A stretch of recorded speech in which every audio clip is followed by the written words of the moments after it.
और अब आपको प्रयागराज की 12 विधानसभा सीट के पिछले यानी कि 2017 के चुनावी नतीजों की जानकारी देते हैं। यहां पर आपको सियासी हालात समझने में आसानी होगी। 2017 में प्रयागराज की 12 विधानसभा सीट पर करीब 60% वोटिंग हुई और इस चुनाव में भाजपा के डॉक्टर अजय कुमार भारती ने जीत दर्ज की।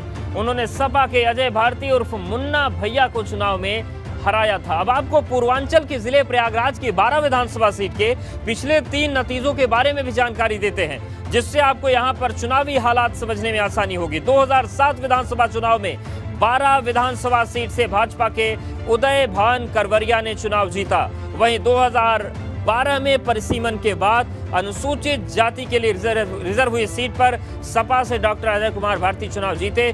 2017 चुनाव में सपा छोड़कर भाजपा में शामिल हो गए और 2017 में भी उस सीट से उन्होंने जीत हासिल की। तो 2 बार से अजय भारती का यहां पर कब्जा चल रहा है।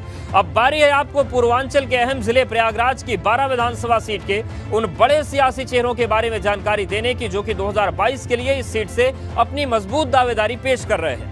इस कड़ी में पहला नंबर आता है मौजूदा भाजपा विधायक डॉक्टर अजय कुमार भारती का, जो दूसरे नंबर पर समाजवादी पार्टी के विमलेश राकेश हैं, जिन्हें इस सीट का बड़ा समाजवादी चेहरा माना जाता है। 12 सीट का तीसरा बड़ा चेहरा भी समाजवादी पार्टी से ताल्लुक रखता है और यह है अजय भारती मुन्ना, जो कि 2017 चुनाव में रनर अप रहे। वहीं चौथा बड़ा चेहरा है बसपा के आनंद भारती और ये भी 2022 के लिए अपनी मजबूत दावेदारी पेश कर रहे हैं। तो अब बारी है आपको सिलसिलेवार ढंग से पूर्वांचल के अहम जिले प्रयागराज की 12 विधानसभा सीट के बड़े सियासी चेहरों के बारे में जानकारी देने की, जो कि 2022 के लिए अपनी मजबूत दावेदारी पेश कर रहे हैं। इसमें पहला नंबर आता है मौजूदा विधायक डॉक्टर अजय कुमार भारती का। अजय कुमार भारती 2017 में चुनाव जीते और मौजूदा भाजपा विधायक हैं। 2012 में डॉक्टर अजय कुमार भारती समाजवादी पार्टी से सीट पर विधायक रहे।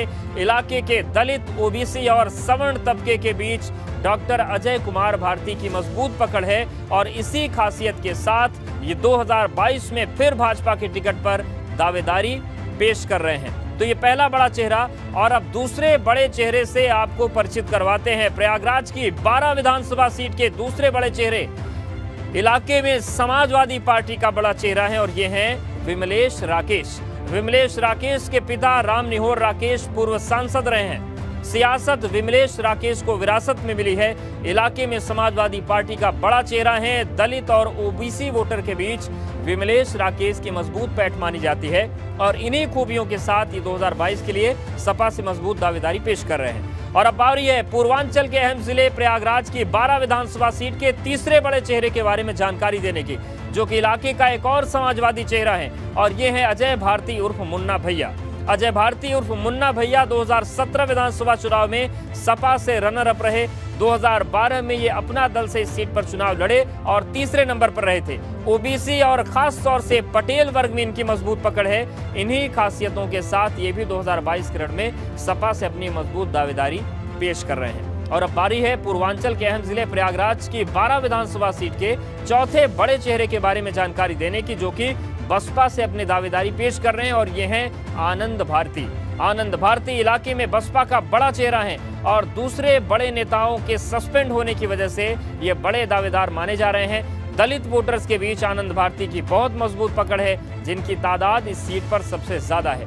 आनंद भारती के इलाके में मजबूत सियासी पहचान है और लंबे अरसे से ये बसपा के संगठन से जुड़े हैं और इन्हीं खासियतों के साथ ये 2022 के रण में अपनी दावेदारी पेश कर रहे हैं।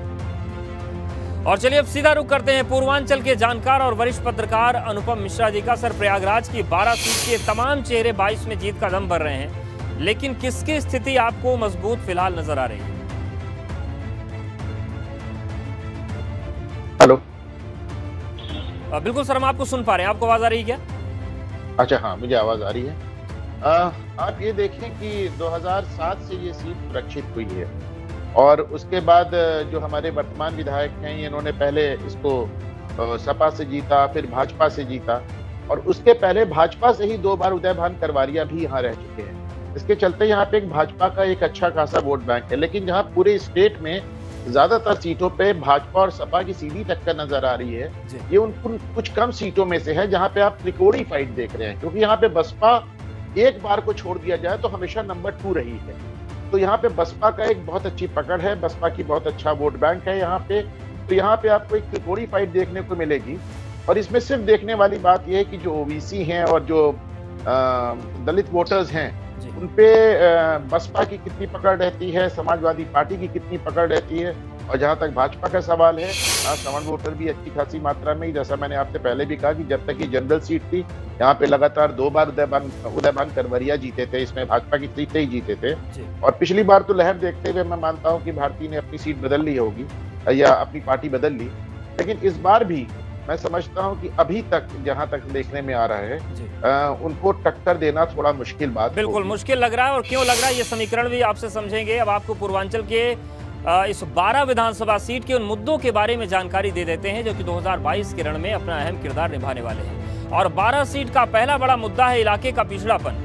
विकास के काम कम होने की वजह से स्थानीय लोगों में नाराजगी है। दूसरा बड़ा मुद्दा है बेरोजगारी का, जिसकी वजह से लोगों को पलायन करना पड़ रहा है। और तीसरा बड़ा मुद्दा पथरीली जमीन का है। शंकरगढ़ इलाके की पथरीली जमीन किसानों के लिए परेशानी का सबब बनी हुई है। रोजगार के साधन न होने की वजह से मुश्किलें और ज्यादा बढ़ जाती हैं। तो प्रयागराज की 12 सीट से भाजपा विधायक डॉक्टर अजय कुमार भारती का दावा है कि उन्होंने इलाके का बड़े स्तर पर विकास कराया। वहीं सपा नेता विमलेश राकेश भाजपा विधायक के दावों पर सवाल खड़े कर रहे हैं।